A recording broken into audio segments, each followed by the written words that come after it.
In this video, I'm going to give you the answer of this question. The question is, which two countries share the tallest active volcano above sea level? Now I'll give you the answer of this question, and the answer of the question is Chile in Argentina. Well, that's the answer of the question, Chile in Argentina.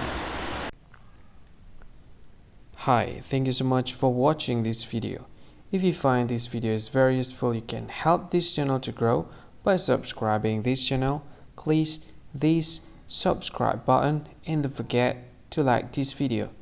And if you find this video is not really good, or you don't really like this video, or you kind of feel that it's a little bit offensive or something like that, you can click this one, dislike button. You can do that anyway.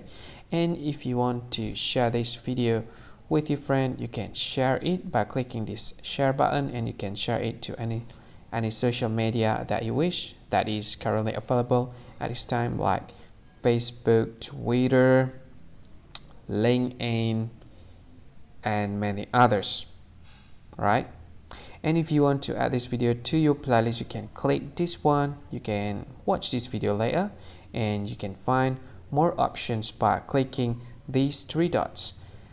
And yeah, don't forget to subscribe. I think that's all of it. Thank you so much for watching this video, and see you again in another video.